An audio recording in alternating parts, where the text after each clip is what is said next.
dua narasumber kita ini sudah hadir semua, Prof. Richard dan Prof. Siti Fadilah sudah hadir.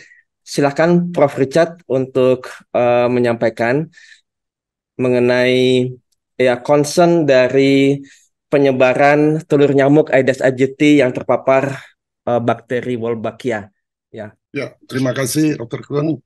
Jadi awalnya itu di-trigger dari berita di surat kabar Bali bahwa pemerintah daerah akan melepaskan 200 juta nyamuk di Denpasar Utara, Selatan, Barat, dan Timur selama 28 minggu. Alasannya bahwa nyamuk ini bisa memberantas demam berdarah, ya, menurunkan demam berdarah. Nah, kemudian setelah mempelajari hal itu, saya menghubungi beberapa kawan yang expert ya dari luar negeri mengenai ini, dan mereka mengatakan bahwa ini adalah bukan genetic engineering tapi genetic drive yang lebih berbahaya lagi. Karena genetic drive itu nyamuknya disisipin dengan bakteri namanya Wolbachia, dan ada aturan yang mengatakan convention buat biosafety bahwa gene drive itu tidak boleh dirilis di udara bebas. Itu convention internasional.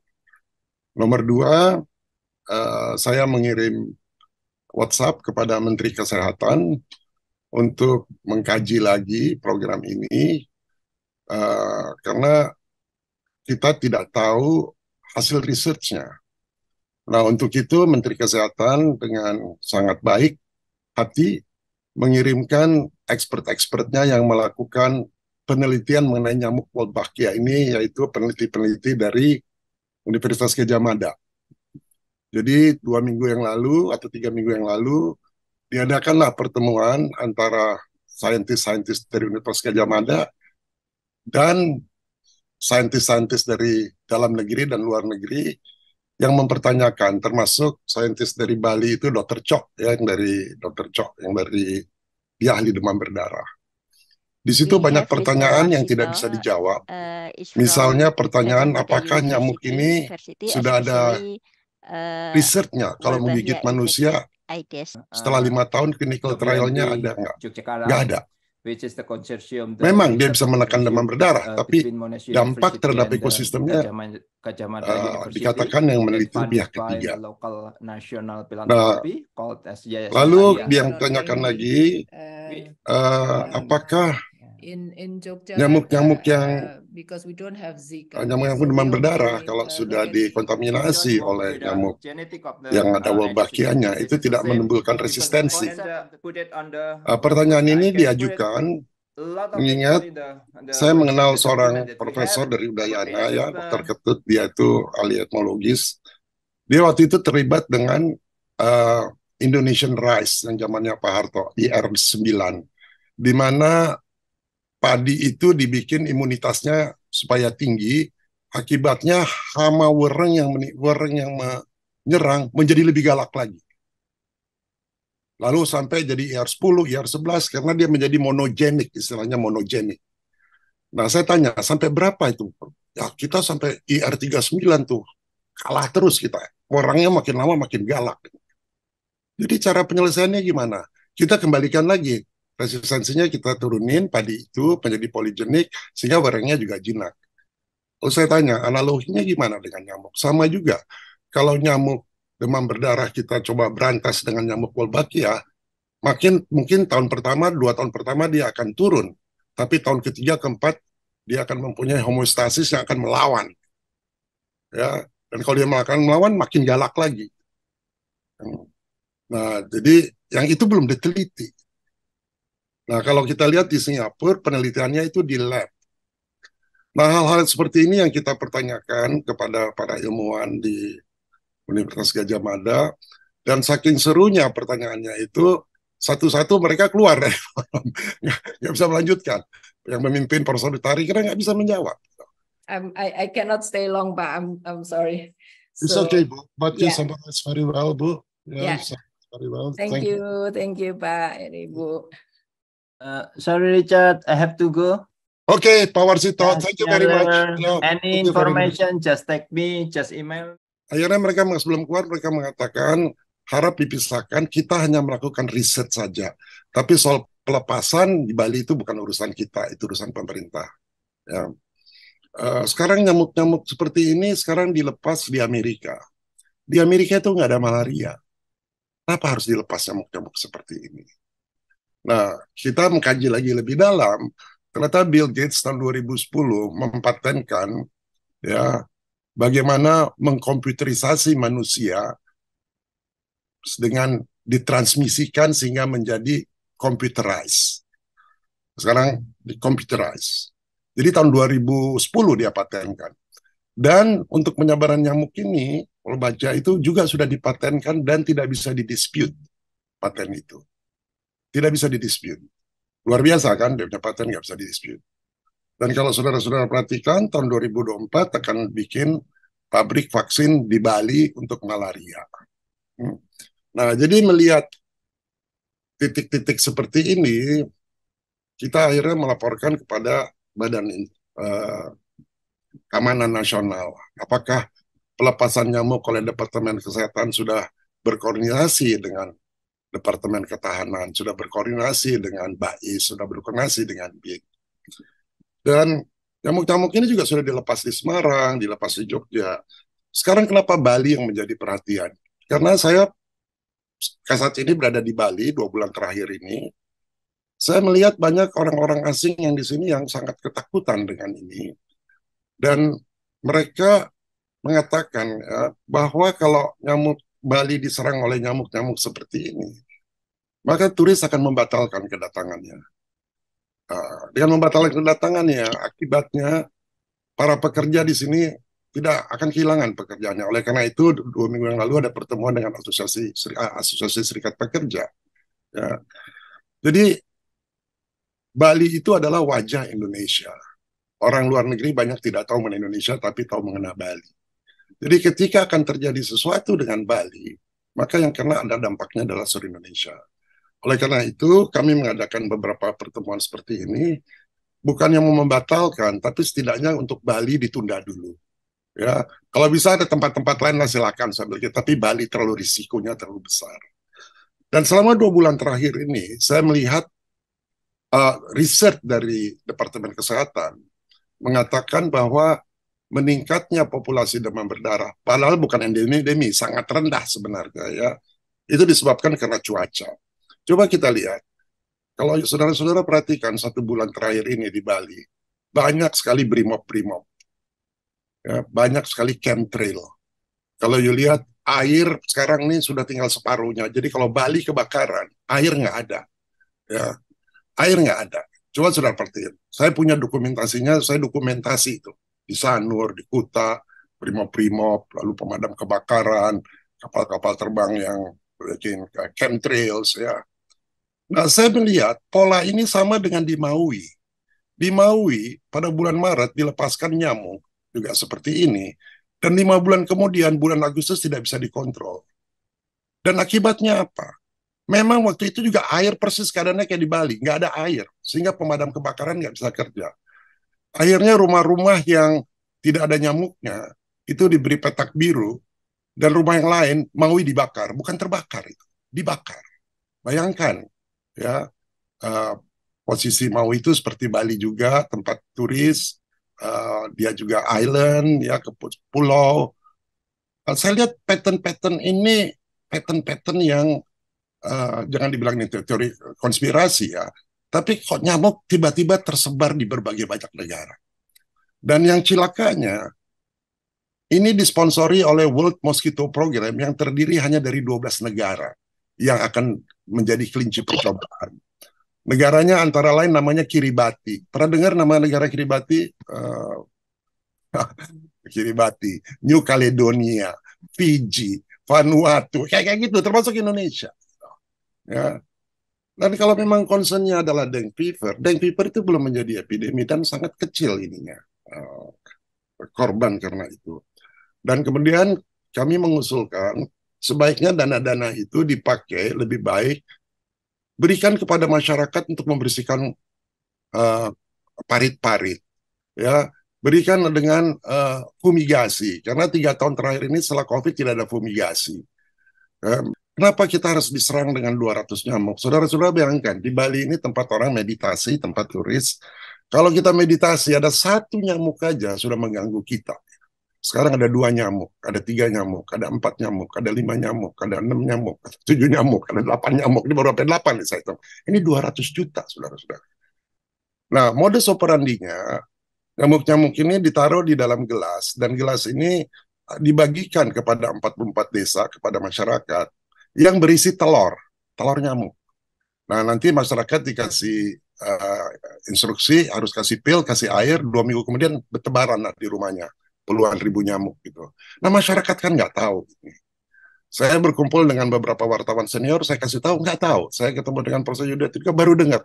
Coba saudara-saudara sampling aja, saudara-saudara ke berbagai tempat tanya, tahu ada program nyamuk nggak? Nggak ada yang tahu. Gitu. Nah, oleh karena itu, saya sowan ke Profesor Yuda, minta petunjuk ke beliau, karena beliau itu pernah di pemerintahan selama 9 tahun sebagai dirjen, juga sebagai rektor, dan beliau itu sangat spiritual, dan wawasannya luas sekali. Saya minta guidance lah dari beliau, dan beliau mengatakan, wah Pak, ini kita harus kasih tahu nih. Orang-orang di kampus harus kita tahu, mahasiswa-mahasiswa harus dikasih tahu. Saya kira ini saatnya bahwa kita sebagai intelektual di Bali dan sebagai pemuka tokoh masyarakat melakukan sesuatu supaya program ini bisa di-delay di Bali. Karena waktunya tinggal sebentar lagi, tanggal 13 November. Demikian, saudara-saudara, mudah-mudahan informasi awal ini bermanfaat. Nanti Profesor Siti Fadilah bisa melanjutkan. Kembali ke moderator, Pak Kun. Itu Prof, melepaskannya pakai apa toh? Pakai kapal terbang atau pakai apa? Oh enggak Bu, itu di dalam gelas, itu telurnya dikasih ke rakyat ya. Jadi rakyat nanti menandatangani, dia setuju gitu. Lalu gelasnya lalu dikasih pil, lalu ada petunjuknya, pilnya harus dimasukin di dalam gelas dengan sedikit air. Sudah itu ditunggu 2 minggu, nanti dia nyebar sendiri gitu. Ya itu, ya cuma rakyat ini kan, saya bicara lah beberapa kelompok masyarakat, mereka bilang mereka takut melakukan itu karena pada waktu COVID itu ada musician yang namanya Jering ya, lalu dia against dengan vaksinasi, lalu dia akhirnya ditangkap. Tapi itu kan beda kasusnya ya soal COVID. Kalau COVID kan memang waktu wabah gitu. Kalau ini kan nyamuk endemi aja belum Bu ya. Dan kalau kita lihat 10 tahun terakhir itu grafiknya turun Bu di seluruh Indonesia gitu. Turun sama 10 tahun terakhir. DBD. Iya DBD Bu, turun jauh. Jadi saya nggak mengerti kenapa dilakukan. Kecuali kalau dia 10 tahun terakhir naik. Ini dia ada di bottom. Nah, di ya ada di bawah. Ya di bawah sekarang ada lonjakan sedikit karena cuaca, tapi masih jauh di bawah dibandingkan 10 tahun yang lalu.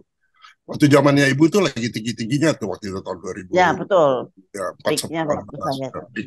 Sekarang turun jauh Bu.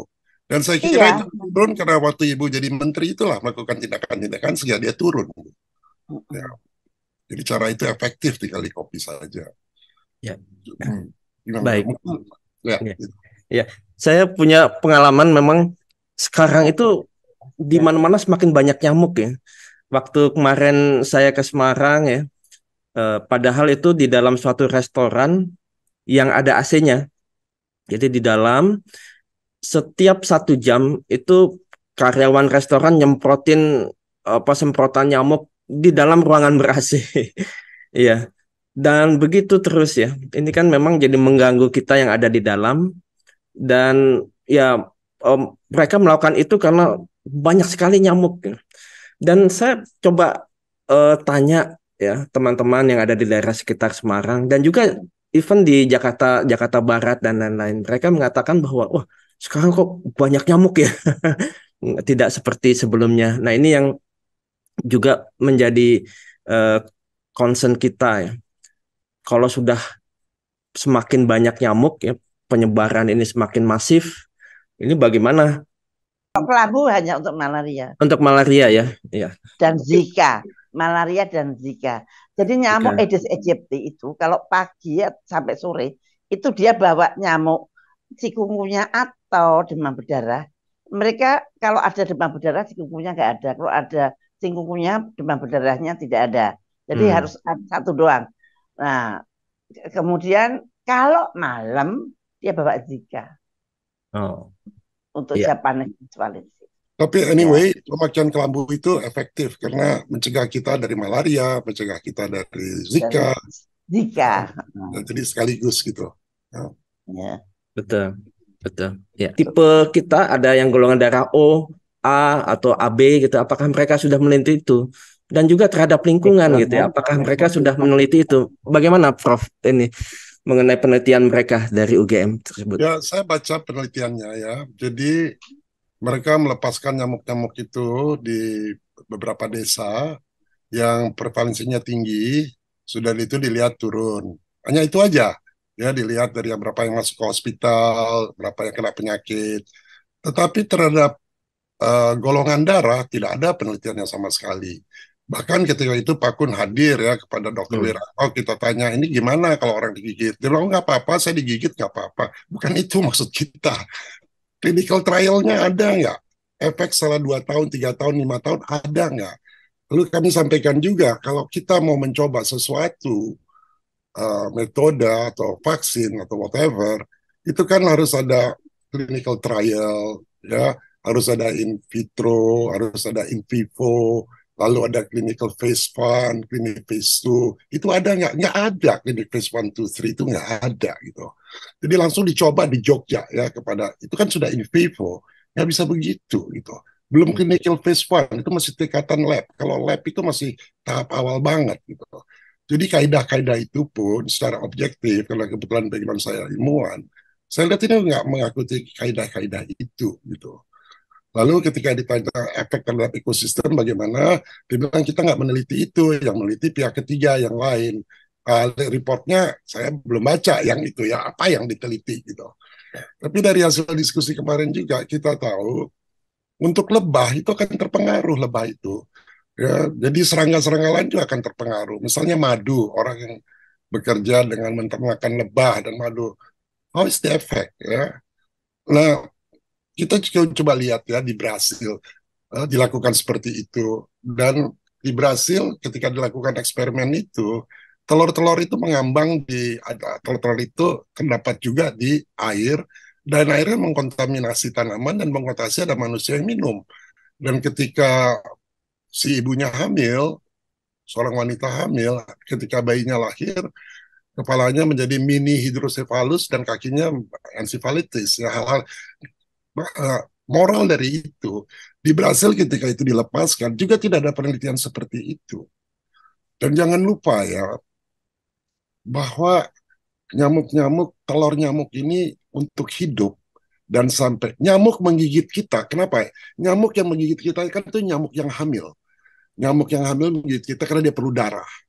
Nah, jadi untuk telur-telur nyamuk ini, dia perlu makanan darah. Ya.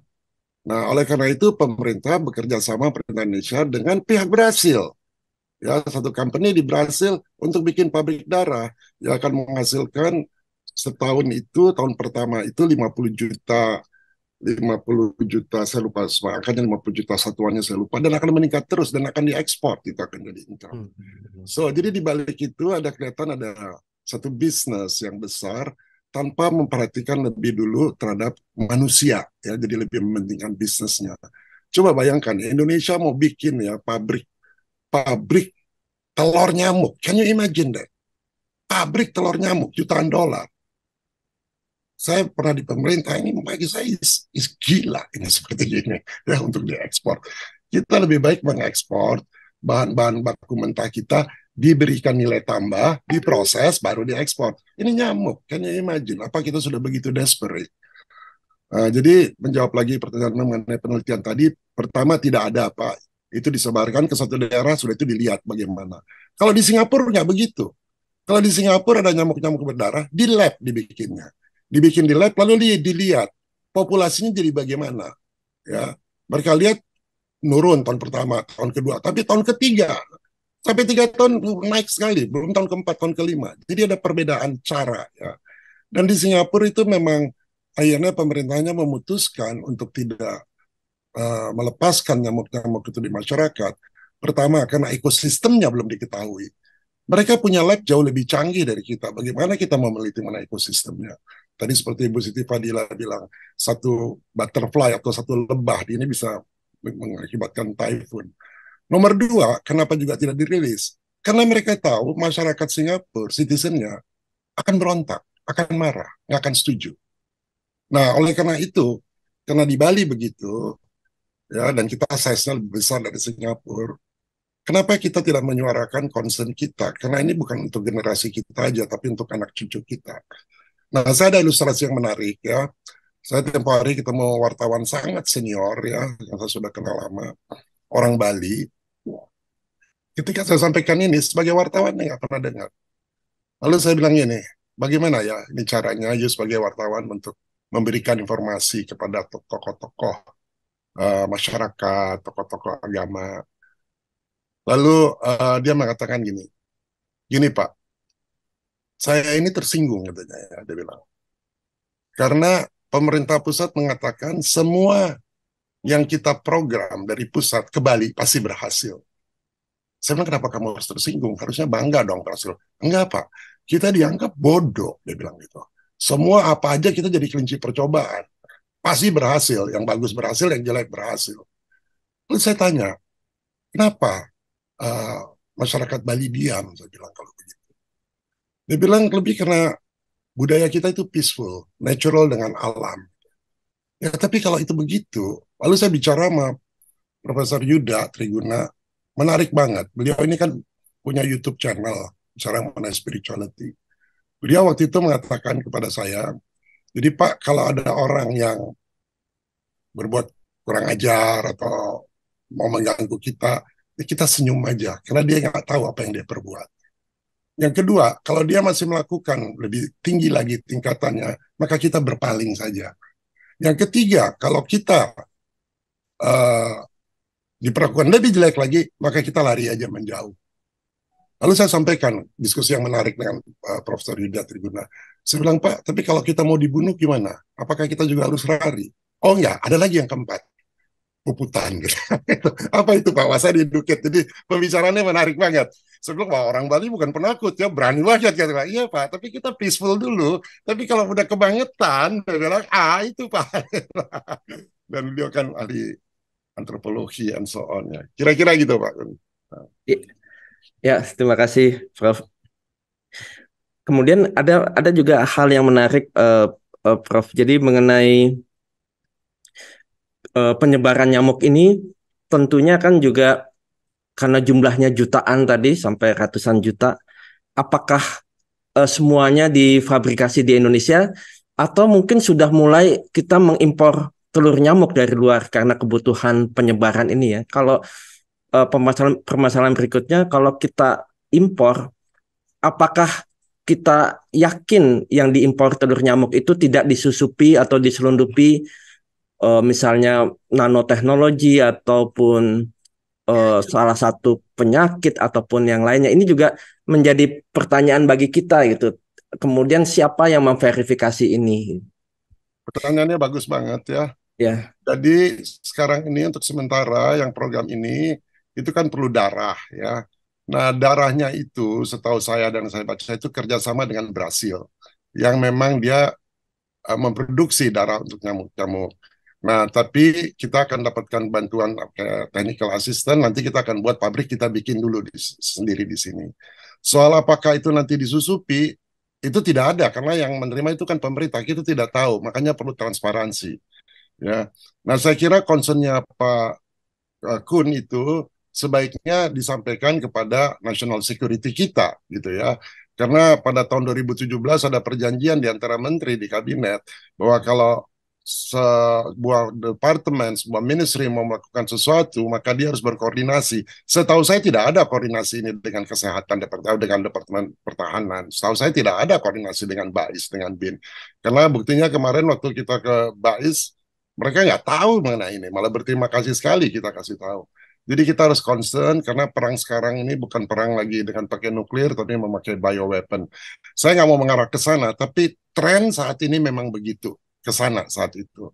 Dan Bali posisinya sangat strategis dan bisa mempengaruhi ekonomi bukan hanya Bali, tapi ke seluruh Indonesia. Mudah-mudahan menjawab, Pak Kun. Ya, Mbak, menjawab sekali, Prof. Ya. Jadi Ibu banyak Siti sekali. Fadila, tolong Ibu ceritakan pengalaman Ibu khususnya kepada masyarakat Bali waktu mau dijadikan kelinci percobaan dengan 950.000 vaksin itu, Bu. Dan akibatnya apa, dan sekarang gimana akibatnya? Ya akibatnya sekarang di sana Yang Japanese Ibu stop programnya, tapi ketika Ibu nggak menjabat lagi itu diteruskan, dan mungkin Ibu ya bisa cerita sedikit, Bu. saya cerita dari awal ya. Ya tiba-tiba ada program untuk memvaksinasi, mengimunisasi bayi dan anak-anak itu 950.000 di Bali. Nah, kenapa di Bali saya nggak tahu. Mestinya karena Bali itu kota internasional ya. Nah, terus kemudian saya saya stop, dan saya apa sih ini? Oh ternyata ini adalah vaksin Japanese encephalitis. Padahal di Indonesia itu kalau encephalitis atau radang otak itu tidak disebabkan oleh virus Japanese. Biasanya kalau radang otak disebabkan oleh karena TBC kalau di Indonesia. Kenapa dikasih imun ini? Siapa siapa bilang kalau di Bali ada kayak gini? Di Bali nggak pernah ada itu. Nah, tapi saya stop. Saya nyesel sekali kenapa vaksinnya tidak saya musnahkan gitu loh Pak. Tapi aku mikirnya waktu itu kan itu duit. Tak musnahkan nanti gimana gitu. Jadi cuman saya sembunyi, saya perampas aja ditaruh di depkes gitu. Saya lengser nampaknya diteruskan oleh menteri berikutnya. Ya sudah, akibatnya sekarang Bali di Indonesia itu mempunyai penderita apa namanya catatan prevalensi Japanese encephalitis yang tertinggi. Japanese encephalitis itu mungkin Zika itu yang untuk orang dewasa. Tadi Ibu menanyakan kenapa Bali yang 150.000. Saya juga bertanya kenapa Bali untuk ini ya, Wolbachia ini. Karena di dalam rencana strategisnya Departemen Kesehatan, Bali itu nggak ada. Ya, itu kota-kota lain. Loh tiba-tiba kenapa ada Bali gitu sekarang gitu ya. Nah itu yang membuat itu tidak sesuai dengan rencana. Itu nanti saya kirimkan ke Ibu dan kawan-kawannya. Nggak ada Bali. Tapi sekarang kenapa tiba-tiba ada Bali? Kalau cuma berdarahnya turun, tapi timbul apa lagi kita nggak tahu. Nah itu yang saya belum tahu apa Ya. yang akan. Tadi Mungkin Ibu sudah sampaikan sebenarnya kalau demam berdarah ditekan, cikungunya akan naik kan, Ya, malaria juga akan naik. Dan kita harus patut memperhitungkan kenapa mau dibikin vaksin untuk malaria di sini. Saya bisa bayangkan kalau nyamuk-nyamuk demam berdarah ditekan populasinya, nyamuk-nyamuk seperti malaria akan merajalela gitu nanti, atau cikungu akan ya itu harus ada penelitiannya Bu ya, tapi logic ya, thinking mengatakan seperti itu. ya ya. dari tadi dampak-dampak yang akan atau bakal terjadi. Saya membaca ada satu serangan nyamuk terhadap pesawat terbang di Meksiko. Ya. Jadi di dalam kabin pesawat itu banyak sekali nyamuk, bahkan dengan adanya itu penerbangan itu menjadi delay dan akhirnya disemprot di dalam pesawat tersebut yang tadi bisa juga menyebabkan permasalahan kesehatan dengan menghirup semprotan nyamuk tersebut ya. Jadi ini hal-hal sampai saat ini mereka belum tahu kenapa kok bisa ada serangan nyamuk begitu banyak di dalam satu pesawat ya di Meksiko itu. Nah, ini yang hal-hal yang Pak ya, Kun, begini ya, Pak Kun, ya, kenapa Meksiko? Karena Meksiko termasuk salah satu dari 12 negara di bawah World Mosquito Program. Di sana udah dilepaskan. Itu akibatnya. Gitu. Nggak terduga. Ya, jadi bukan ujuk-ujuk dia terbang dari Kolombia. Itu memang di Meksiko ada program ini karena dia termasuk 12 negara itu termasuk Indonesia gitu. Ya. Saya jelaskan sedikit ya. Ya. Di Jogja tadi seperti disampaikan oleh Bu Siti Fadila, memang menurunkan demam berdarah berhasil 77%. Tapi seperti saya sampaikan juga, apakah ada penelitian kalau kita digigit setelah 5 tahun apa ada hasilnya atau tidak? Ada penelitian di Italia menunjukkan bahwa itu efeknya negatif ya di beberapa daerah kecuali di Sisilia ya. Nah, itu juga dipengaruhi oleh temperatur. Dan itu masih dalam bentuk belum konkret. Jadi sesuatu yang belum konkret kok mau kita coba gitu ya. Itu dulu, itu yang pertama. Yang kedua tadi Ibu Grace sampaikan memang perlu kita data-data sains, tapi ada yang lebih bagus dari data sains, yaitu convention ya. Tadi seperti disampaikan, seperti Pak Profesor Darmawan menyampaikan, bahwa pasien sudah punya hak untuk menentukan apa yang dia mau, itu dilindungi oleh Helsinki Protocol. Ya, pasien punya hak, bukan dokter dia mau milih apa gitu ya. Jadi kalau saya punya demam berdarah, saya nggak mau pakai nyamuk, saya punya hak, itu dilindungi dan itu sudah diratifikasi itu. Kemudian ada namanya protokol Cartagena. Ini kan termasuk namanya gene drive. Jadi kita kalau mau ke scientific lagi, kita ambil aja penelitian dari Jogja yang belum dia lakukan apa. Kita nggak usah membuktikan lagi. Mereka yang punya kewajiban membuktikan sudah melakukan ekosistem nggak. Kalau nggak terlalu lama, waktu kita cuma 2 minggu. Dan kita pertanyakan adalah, apakah mereka mengikuti protokol Cartagena dan Nagoya yang mengatakan gene drive tidak boleh disebar melalui udara karena sangat berbahaya. Oleh karena itu saya pernah mengatakan kepada waktu Zoom yang lalu mengatakan kan bagus Jogja berhasil. Memang luar biasa sekali bagus. Mereka berhasil menciptakan nyamuk yang paling berbahaya di dunia.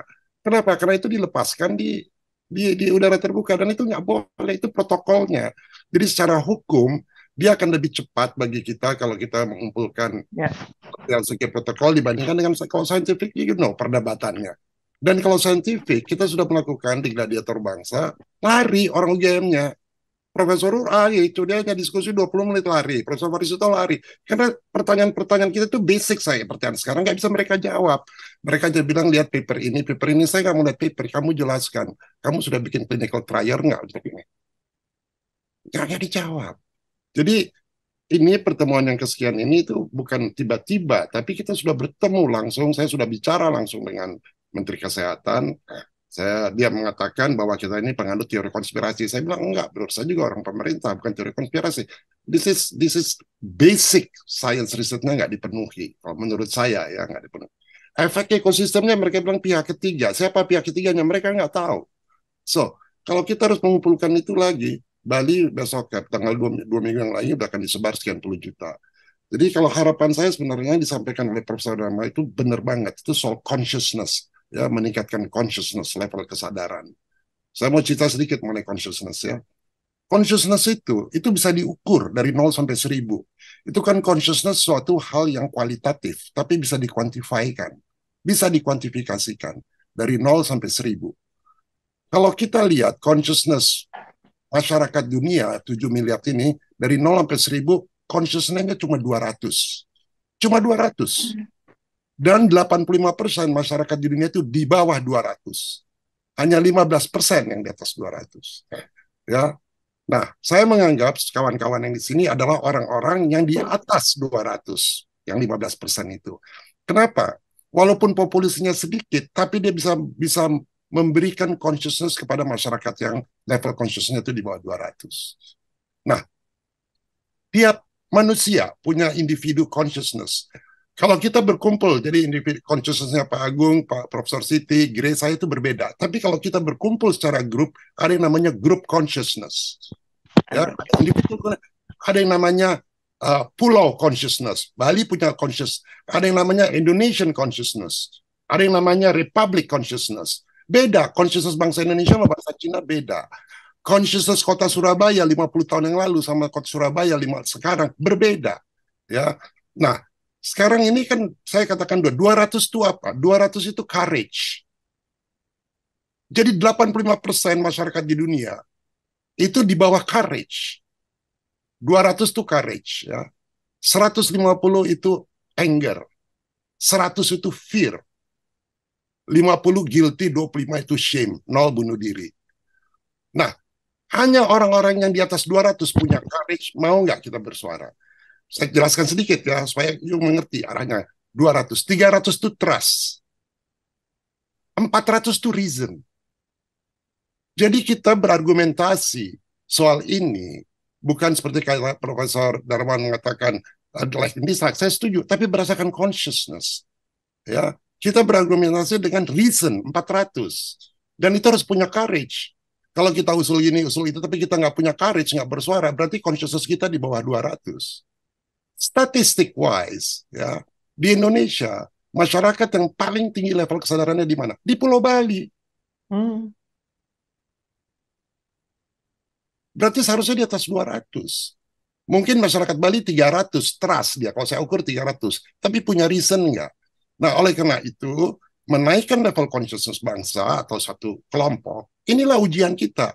Kita sebagai yang 15% di sini, kita mau nggak menaikkan level rata-rata kesadaran masyarakat kita yang rata-rata di bawah 200.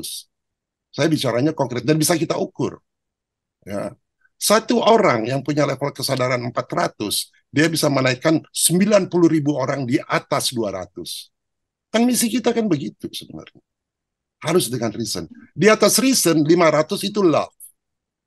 Jadi love, kasih itu cuma 500. Jauh di bawah 1.000. Ada lagi yang lebih tinggi dari love. 525. Apa itu? Joy, sukacita. Nah, jadi kita melakukan ini, seperti tadi kata Profesor Yuda, harus dengan beradab dan harus dengan sukacita kita lakukan ini. Ini opportunity kita untuk menaikkan level consciousness dari Bali ini dan mudah-mudahan akan menyebar ke Indonesia. Kalau orang bisa lihat Bali berani seperti ini yang dianggap, tadi saya bilang, wartawan itu bilang, kita ini saya malu dibilang Bali ini, kalau dibikin program apa aja, nurut aja, seolah-olah kita bodoh. Enggak, kita ini belajar dengan nature, tapi kita tunjukkan, kita juga punya reason, kita juga punya love, kita punya sukacita. Kita lakukan ini karena kita love bangsanya dan kita sukacita menaikkan level kesadaran mereka. It's not about like and dislike. It's a mission of everyone. Tugas kita lahir di bumi ini untuk menaikkan level consciousness setiap orang. Dan saya kira Bali, karena dia pulau yang sangat spiritual, akan lebih mudah bagi kita. Oleh karena itu, walaupun waktu kita cuma 2 minggu, saya optimis kita bisa melakukan ini. Sangat optimis. Beda kalau saya lakukan di kota lain yang level kesadaran di bawah 200. Bali udah di atas 200. Ada puputannya. Nggak ada filosofi, suku bangsa nggak ada puputan. Cuma Bali yang ada itu. Coba aja cek. Maaf ya Bu Tina, ini kan program dari Departemen Kesehatan. Kementerian. Nah, jadi kalau mereka melakukan sosialisasi yang seperti ini kan bertentangan sama program mereka kan.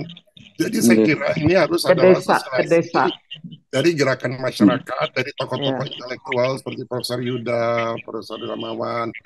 Seperti saya ya, saya 2 bulan di sini, tapi kan saya bukan orang Bali, saya nggak ngerti sistemnya. Saya ambil contoh ya, saya bicara sama wartawan-wartawan di sini, 20 wartawan. Saya bilang gimana mensosialisasikan? Apakah bisa melalui Banjar? Mereka mengatakan nggak bisa Pak melalui Banjar. Kenapa nggak bisa? Karena Banjar itu udah bekerja untuk pemerintah lokal. Jadi kalau dari pusat kasih ke lokal, Banjar nggak mau ikut. Oke, saya ketemu lagi dengan seorang ibu-ibu tokoh masyarakat. Gimana Bu? Bisa nggak melalui Banjar? Nggak bisa. Melalui siapa? Melalui istri para Banjar. Karena Banjar itu tunduk sama istrinya. Jadi memang kita harus melakukan sosialisasi dengan cara-cara yang cerdik. Ya. Nah, kan mereka mengatakan demikian ya. Salah satu artis yang saya terima, Bapak ini kan bukan orang Bali. Bapak ini kan seorang dari luar Bali. Orang Bali itu karakternya beda, Pak, secara antropologi. Ya. Orang Denpasar Utara, Mas Selatan, approach-nya beda. Orang Denpasar Barat sama Buleleng, approach-nya beda. Makanya saya direkomendasikan ketemu dengan Profesor Yuda untuk nanyakan itu. Ya. Nah, jadi kan yang paling tahu kan sebagai orang Bali. Nah, sekarang ini kan banyak tokoh-tokoh kampus, ada yang dari kampus. Kenapa ini nggak disosialisasikan kepada mahasiswa-mahasiswa? Ya. Karena kita untuk protes kan kita perlu bergerak dan yang bisa bergerak kan mahasiswa. Apa kita harus bayar preman-preman? Kan nggak begitu. Ya ini kan soal kesadaran, bukan soal bisnis. Nah saya kira kampus itu kan obor daripada kemajuan, obor daripada kesadaran. Kenapa tidak disosialisasikan para tokoh-tokoh yang dari kampus ini, sosialisasikan kepada para mahasiswa? Ya mereka inilah misi mereka, bukan hanya belajar aja, mereka concern nggak dengan keadaan sosial seperti ini. Kalau mereka berani mungkin satu saat mereka akan jadi pemimpin bangsa. Jadi saya menghimbau lah untuk teman-teman dari Menara Gading, dari kampus untuk mensosialisasikan kepada mahasiswa and make plan gitu ya, karena waktu kita tinggal 2 minggu gitu. Saya saran gini ya, terima kasih Prof. Saya saran gini ya, ini karena saya bukan orang Bali ya, tapi bapak-bapak, ibu-ibu ini kan orang Bali. Kalau sekarang cukup pada 10 orang aja membuat petisi, kita diterima dengan DPRD. Cukup 10 orang. Kalau di Jakarta saya bisa bikin 1.000 orang gitu ya. Cukup 10 orang. Concern itu akan diterima oleh DPRD. Kenapa? Dan 10 orangnya juga kita harus lihat yang harus ya seperti Profesor Surya Dharma, Profesor Yuda, and so on ya, yang punya kredibilitas dan tokoh masyarakat. Salah satunya juga dari Dr. Cho, dari. Jadi saya kira kalau kita karena waktu kita udah ticking ya, bisa nggak melalui forum ini mungkin Profesor Surya Dharma atau Profesor Yuda bisa mengkoordinasikan 10 orang aja ya. Dan ini kan disupport oleh gerakannya Ibu Fadilah ya. Kita minta waktu untuk hearing dengan parlemen ya, DPRD aja lokal dengan argumentasi-argumentasi yang disampaikan oleh Pak Surya Dharma dan yang lainnya dengan aturan-aturan yang lainnya. Saya rasa juga orang-orang DPRD itu nggak tahu mana ini. Kalau mereka tahu, harus kita kasih informasi. Ada nggak di sini yang punya network untuk ke DPRD Bali? Kenalan. Kalau datang yang dari Udayana, datang dari tokoh pemuka agama, akan beda, akan diperhatikan. This is serious things loh. Ya, lakukan ini mungkin, semaksimal mungkin. Kita masih punya cukup waktu kok. Ada nggak di antara Cuma kita 2 minggu loh, yang tinggal 2 punya minggu. punya network ke DPRD? Karena saya undang 3 orang anggota DPRD, mereka nggak datang. Dan dianggap katanya pro dengan rakyat. Ya, so how we do that? Karena kita nggak mungkin menggerakkan. Paling yang bisa bersuara mahasiswa. Cuma itu aja, parlemen atau mahasiswa. Sejarah kan di masa lalu begitu. Ini orang-orang kampus bisa nggak memberikan informasi kepada orang-orang mahasiswa di kampus, and let's say what they wanna say. Tapi kita lakukan secara beradab. Setuju nggak? Kalau nggak, pertemuan kita sia-sia. Waktu kita cuma 2 minggu. Kita harus ketemu dengan parlemen, kita harus ketemu dengan. Saya secara pribadi itu hampir tiap hari itu saya ketemu dengan tokoh-tokoh masyarakat, saya lobby istrinya untuk kasih tahu kepada Banjar, istrinya Banjar, dan mereka mulai melakukan itu. Ya, sekarang nyamuk-nyamuk itu disimpan di satu tempat, di puskesmas di satu tempat, di Denpasar. Apa yang mau kita diam aja. Next 2 years, 3 years, anak-anak istri kita, cucu kita digigit, something happen, kita nyesel. Ini momen kita, ini moment of truth. Kalau enggak kita nyesel. Waktu ticking terus. Nah, saya harap saudara-saudara punya concern seperti saya yang bukan orang Bali gitu. Karena saya melihat gitu, saya bisa melihat gitu akan terjadinya apa. Sama seperti waktu COVID ini kayak Inggris. Saya sudah melihat. Saya bilang jangan divaksin. Dia divaksin. Kenapa saya sudah melihat gitu, seperti ini. Mempelajari dengan cukup lama. Ya. Ini patternnya udah jelas banget. Ya. Dan kalau kita ke DPRD, kalau ada, karena saya nggak kenal satu pun orang DPRD di sini, saya akan ikut gitu. Saya bisa bersuara, saya akan menyampaikan. Siap untuk di-challenge. Kira-kira gitu, Profesor Surya Dharma.